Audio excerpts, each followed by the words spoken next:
आज की कहानी है मुंबई के सबसे बड़े इन्फॉर्मर यानी खबरी की। दोस्तों, आपको पता ही होगा कि इन्फॉर्मर्स या फिर जिसे हम हिंदी में खबरी लोग बोलेंगे, उनका पुलिस डिपार्टमेंट में, नार्कोटिक्स डिपार्टमेंट में, आईटी ब्यूरो में, इनकम टैक्स केस में कितना महत्व होता है। इन्फॉर्मर्स नहीं होते तो पुलिस कभी भी कोई भी इन्वेस्टिगेशन जो है वो क्रैक नहीं कर पाती। इन्फॉर्मर्स को अपने टिप के लिए जो पुलिस ऑफिसर्स को देते हैं उसके लिए अच्छा खासा इनाम भी मिलता है।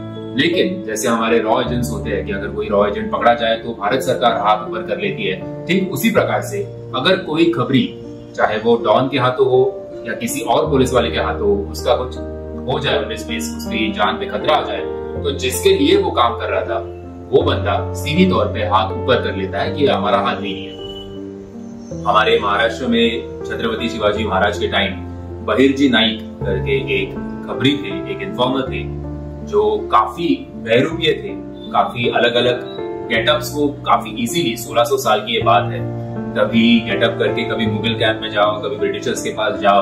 और वो आदमी बहिर्जी नाइक को एक लेजेंड हम मराठी लोग इसलिए मानते हैं क्योंकि वो एंड तक पकड़े नहीं गए थे। खैर, आ जाते हैं एक ऐसे कहानी पे जो मुंबई के सबसे बड़े खबरी की कहानी है। जब ये खबरी मारा गया उसके बाद उसके और एक दोस्त जो खुद एक इन्फॉर्मर था वो भी मारा जाता है। और 2009 में करीबन 600 इन्फॉर्मर्स हिंदुस्तान की हिस्ट्री में पहली बार एक प्रेस कॉन्फ्रेंस कंडक्ट करते हैं नकाब पहने हुए।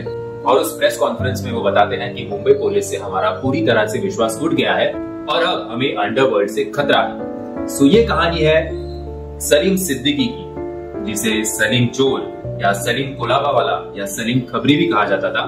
लेकिन सबसे फेमस इसका जो नाम था वो था सलीम लंगड़ा। कुलाबा के चौली में ये सलीम सिद्दीकी पैदा हुआ था। ये एक ग्रुप से इंफॉर्मेशन कलेक्ट करता था और दूसरे ग्रुप को इंफॉर्मेशन दे देता था। शुरुआत उसने एक गैंग से दूसरे गैंग या फिर चोरों की जो टोली होती है वो एक टोली का इंफॉर्मेशन दूसरी टोली से ऐसे ऐसे शुरुआत की।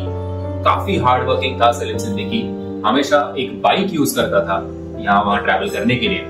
उसने गाड़ी नहीं ली क्योंकि उसका मानना था गाड़ी में ट्रैवल करके मैं वो सब इंफॉर्मेशन हासिल नहीं कर पाऊंगा जो मैं बाइक यूज करके कर सकता हूँ। एक बार बाइक चलाते समय उसका एक्सीडेंट हो गया, उसके पैर में अच्छी खासी चोट लगी, जिसकी वजह से वो अपनी बाकी की जिंदगी जो है वो लंगड़ाते हुए चलता था, इसलिए उसका नाम सलीम लंगड़ा पड़ गया। सलीम लंगड़ा की शादी हुई थी मुमताज से उन्हें 2 बेटी और 1 बेटा था। काफी हार्ड वर्किंग बंदा था। मुंबई कमिश्नर के साथ, मुंबई पुलिस कमिश्नर के साथ कोल्ड ड्रिंक पीता था, हवलदारों के साथ चाय पीता था। और जो उसकी शुरुआत थी, पहले एक ग्रुप से दूसरे ग्रुप को इन्फॉर्मेशन दो, फिर एक गैंग से दूसरे गैंग को, फिर चोरों की टोली से दूसरे चोरों की टोली तक, ऐसे करते करते इसका प्रमोशन हो गया या आहिस्ते आहिस्ते पुलिस का इन्फॉर्मर बन गया, फिर ड्रग्स का, मतलब नार्कोटिक्स का, कस्टम वालों का, इनकम टैक्स वालों का, हर एक लोगों का, हर एक डिपार्टमेंट के बड़े बड़े ऑफिसर्स का ये one of the favourite informers था।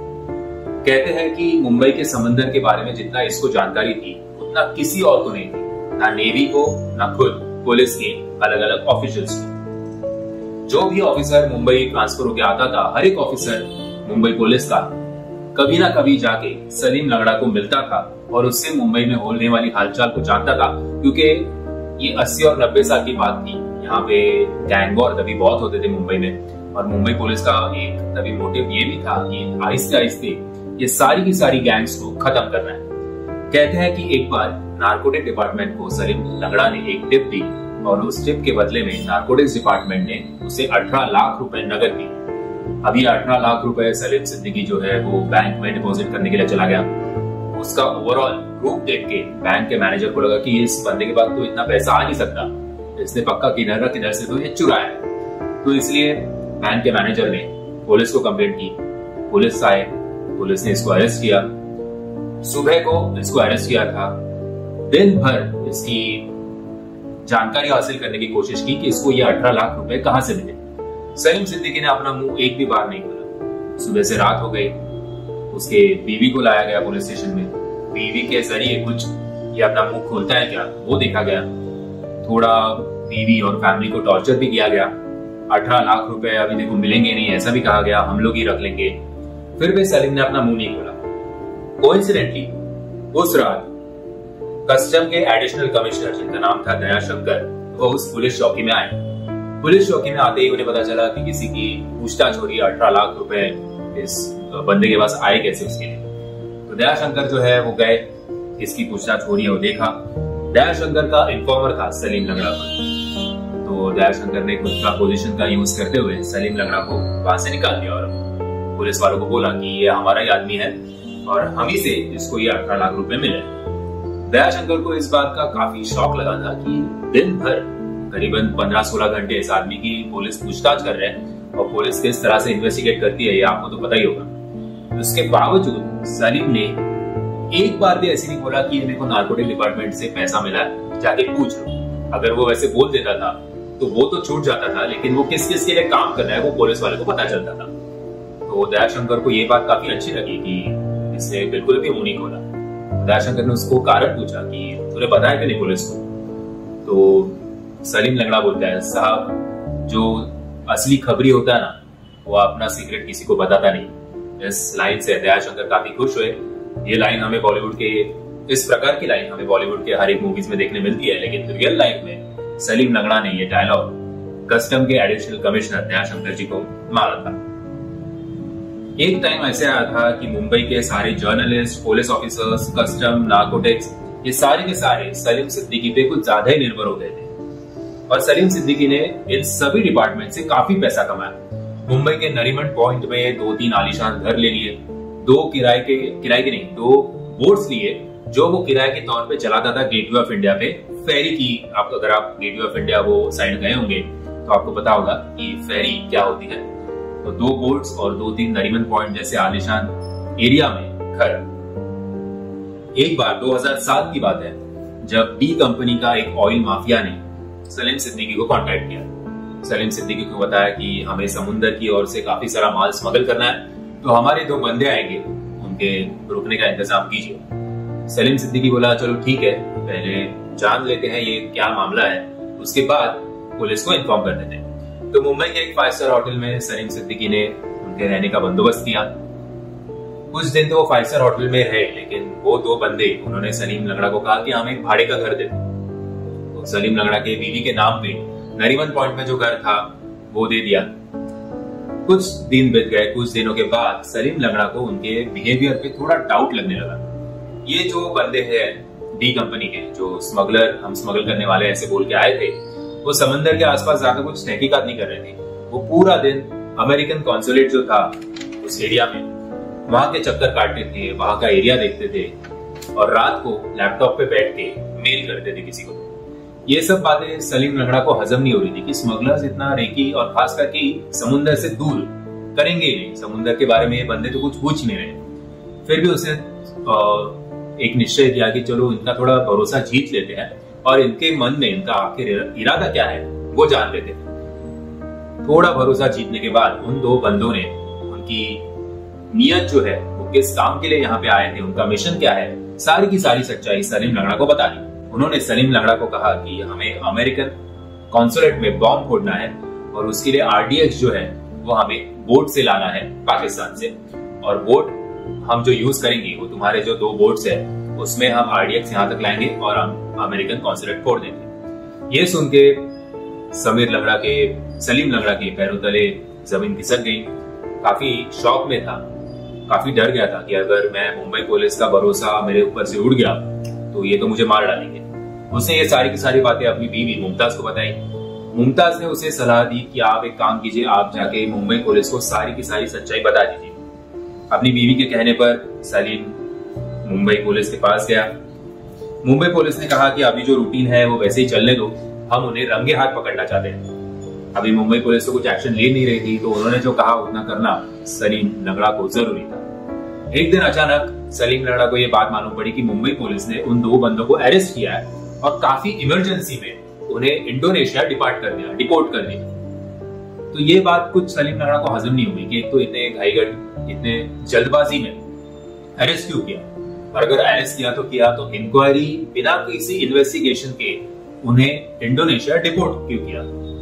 तो सलीम लंगड़ा को तो समझा कि अभी उसकी जान को अंडरवर्ल्ड से काफी खतरा है, क्योंकि डी कंपनी तो अभी हाथ धो के उसके पीछे पड़ जाएगी और कोई तो मुंबई पुलिस में से ही करप्ट ऑफिसर है जिसने ये काम किया है। 8 सितंबर 2007 की ये बात है। सलीम लंगड़ा अपनी बीवी के साथ अपने बाइक पे था। तभी एक दारूखाना नाम की एक जगह है मुंबई में, वहां पे एक ट्रक ने इन दोनों को कुचल दिया। पुलिस ने इसका भी इन्वेस्टिगेशन जो है वो अच्छी नीयत से नहीं किया, ईमानदारी से नहीं किया और काफी जल्दबाजी में इस इंसिडेंट को एक्सीडेंट में घोषित कर दिया। इस ट्रक का ड्राइवर था मोहम्मद अंसारी का भी स्टेटमेंट ले लिया और एक्सीडेंट है करके केस को निपटा दिया। लेकिन तभी वहां पे एक विटनेस मौजूद था जो उसी दिन सुबह ये घटना हुई, उसी दिन रात को उसे आउट ऑफ इंडिया जाना था। उसने घड़ी हुई घटना के बारे में इंक्वायरी की तो उसे पता चला कि इसे तो एक्सीडेंट घोषित कर दिया गया। तो वो बंदा वापस इंडिया आया और उसने मुंबई पुलिस को स्टेटमेंट दिया कि जब ये हुआ तब मैं वहां पे मौजूद था और मैंने जिस प्रकार से वो ट्रक को बैंग करते हुए देखा इन दोनों के बाइक के ऊपर, मैं ये साफ तौर पे कह सकता हूँ कि ये एक्सीडेंट नहीं था, ये मर्डर था। फिर भी उस विटनेस की बातों पे ज्यादा मुंबई पुलिस ने गौर नहीं किया और ये दो सवाल जो है कि पहले डी कंपनी के दो बंदों को अरेस्ट करके इंडोनेशिया डिपोर्ट करने की जल्दबाजी और उसके बाद सलीम लंगड़ा की इस मर्डर को एक्सीडेंट घोषित करने की जल्दबाजी क्यों की गई, इसका जवाब अभी तक किसी को भी नहीं मिला। इस घटना के 2 साल बाद यानी कि 2009 को इरफान चिंदी नाम का और एक इन्फॉर्मर, पुलिस का इन्फॉर्मर है, वो भी मारा गया। और इस 2 इन्फॉर्मर्स मारे जाने के बाद जो काफी इन्फॉर्मर्स थे, काफी खबरी थे, वो हर एक को प्रेशराइज अंडरवर्ल्ड की तरफ से किया जाने लगा। इसलिए 600 खबरी ने हिंदुस्तान के इतिहास में पहली बार एक प्रेस कॉन्फ्रेंस कंडक्ट की नकाब पहन के और उन्होंने कहा मीडिया के सामने कि हमारा विश्वास जो है वो मुंबई पुलिस से पूरी तरह से उठ चुका है और हमारी जान अब खतरे में है और हम आप किसी के लिए भी काम नहीं करेंगे। लेकिन तभी मुंबई के राकेश मारिया, इन्होंने इन खबरियों से कांटेक्ट किया। फिर से जो इन दोनों के बीच में, मुंबई पुलिस और इन्फॉर्मर्स के बीच में जो एक कम्युनिकेशन गैप हुआ था, जो विश्वास की कमी थी, वो फिर से स्थापित की और मुंबई पुलिस ने सारे के सारे खबरियों को इस बात का विश्वास दिलाया कि आप डरो मत, हम लोग आपके साथ हैं। और इन 2 इंसिडेंट्स के बाद, इन 2 खबरी की मौत के बाद ऐसे तो ज्यादा कुछ सस्पिशियस मौत किसी की हुई नहीं, किसी भी खबरी की हुई नहीं है। सो दोस्तों, ये थी कहानी मुंबई के सबसे अमीर खबरी की। अभी सलीम सिद्दीकी के, सलीम लंगड़ा के कुछ कोड वर्ड्स भी थे, जैसे समीर लंगड़ा समंदर को पानी कहता था, स्कूटर को हेलीकॉप्टर कहता था, बोट को गाड़ी, शिप को बंगलो, गोल्ड को पीला, सिल्वर को शीशी, हीरोइन को पाउडर, पुलिस को टोपी, कस्टम को पानी वाला और एक्साइज को दारू वाला कहता था। सो दोस्तों, ये मेरा पहला एपिसोड था इस चैनल का। इस चैनल में मैंने पहली बार आपको मुंबई के सबसे अमीर खबरी के बारे में जानकारी दी। मैं आशा करता हूँ आपको मेरा ये जो नरेशन है वो अच्छा लगा होगा। अगर अच्छा लगा होगा तो याद से इस वीडियो को लाइक, शेयर और चैनल को सब्सक्राइब करना मत भूलना। मिलते हैं कल किसी नए कहानी के साथ। तब तक जय हिंद, जय महाराष्ट्र।